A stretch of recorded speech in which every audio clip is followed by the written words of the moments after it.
Ada saat ketika sebuah market tidak lagi bergerak karena pola, tidak bergerak karena indikator, tetapi bergerak karena sebuah keputusan. Dan hari ini gold berada tepat di depan keputusan tersebut. Beberapa waktu lalu, gold masih berdiri di atas 4.400. Buyer terlihat dominan, momentum terlihat kuat, kemudian sesuatu berubah. Harga kehilangan momentum, tren lain mulai ditembus. EMA kehilangan fungsinya sebagai support, dan gold jatuh kembali ke area 4.330.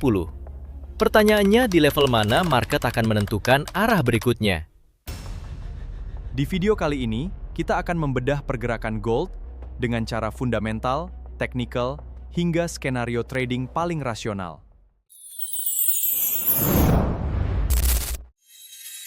Analisa fundamental.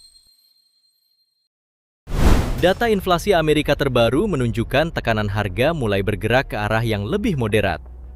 Headline CPI berada di sekitar 3,4% secara tahunan, sementara core CPI berada di sekitar 2,5%. Ini adalah kabar yang secara teori bisa memberikan ruang bagi The Fed untuk menjadi lebih lunak. Dan ketika ekspektasi suku bunga turun, dolar berpotensi kehilangan sebagian kekuatannya. Imbal hasil berpotensi turun, dan gold mendapatkan ruang untuk bernapas. Di sisi lain, konsumsi Amerika mulai menunjukkan tanda perlambatan. Retail sales mengalami penurunan secara bulanan. Artinya ekonomi Amerika masih berjalan, tetapi kecepatannya mulai menjadi pertanyaan. Dan bagi The Fed, perlambatan pertumbuhan adalah sesuatu yang harus diperhatikan. Kemudian kita melihat pasar tenaga kerja. Data ketenagakerjaan juga mulai memberikan sinyal bahwa pasar tenaga kerja tidak lagi sekuat sebelumnya. Bagi gold, ini menjadi cerita penting, karena jika risiko terhadap employment semakin besar, tekanan untuk mempertahankan kebijakan moneter secara ketat bisa berkurang. Dan sekarang kita sampai pada katalis terbesar, FOMC Meeting Minutes.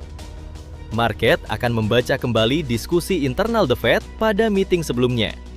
Bukan hanya keputusan akhirnya, tetapi bagaimana para anggota melihat inflasi, bagaimana mereka melihat employment, dan seberapa besar perbedaan pandangan di dalam The Fed.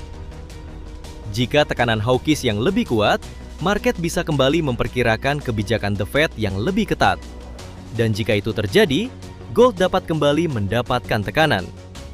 Tetapi jika perhatian yang lebih besar terhadap pertumbuhan dan employment, market dapat membaca pesan yang lebih dovish. Dan ketika imbal hasil turun, gold bisa kembali mendapatkan momentum. Analisa teknikal. Struktur sebelumnya menunjukkan recovery bullish. Gold bergerak dari zona demand, kemudian membangun momentum menuju resistance. Namun seller muncul dan rejection terjadi. Harga gagal mencetak kelanjutan bullish. Setelah itu struktur mulai melemah. Kemudian kita lihat EMA. Pada fase recovery, EMA berfungsi sebagai support dinamis. Tetapi setelah rejection, harga mulai bergerak di bawah EMA. Ini menunjukkan momentum bullish mulai kehilangan tenaga. Sekarang EMA bukan lagi sekedar indikator. Ia menjadi area yang harus direbut kembali oleh buyer. Kemudian kita lihat trendline. Trendline sebelumnya menjadi jalur support bagi recovery gold. Tetapi sekarang harga telah bergerak menembusnya. Ini adalah sinyal, namun bukan berarti reversal sudah pasti. Karena breakout trendline tanpa konfirmasi hanya sebuah sinyal awal. Sekarang kita sampai pada level-level penting. Pada bagian atas terdapat area resistance utama berada di 4.378 sampai 4.400. Inilah wilayah yang harus direbut kembali oleh buyer. Di atasnya lagi ada zona supply di kisaran 4.408 sampai 4.450. Inilah wilayah di mana seller sebelumnya berhasil menghentikan rally. Tetapi sekarang perhatian kita justru berada di bawah. Area support utama di 4.315 sampai 4.290. Selama area ini bertahan, buyer masih memiliki alasan untuk mempertahankan struktur. Dan jika support tersebut gagal, market memiliki tujuan berikutnya.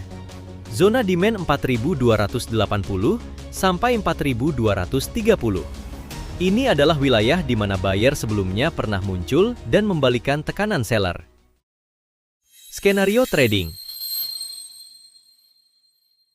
Skenario pertama, bullish. Jika harga turun menguji support, kemudian buyer muncul.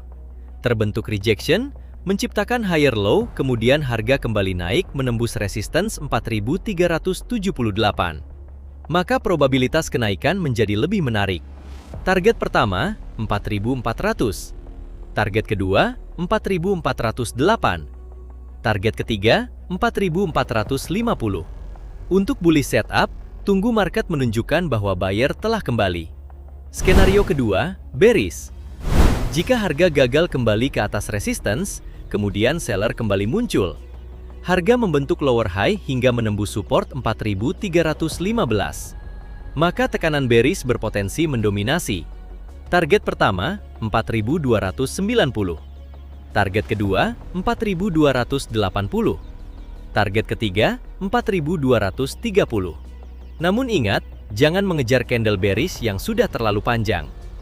Karena volatilitas FOMC bisa sangat tinggi, manajemen risiko menjadi lebih penting daripada prediksi. Jangan menggunakan leverage berlebihan.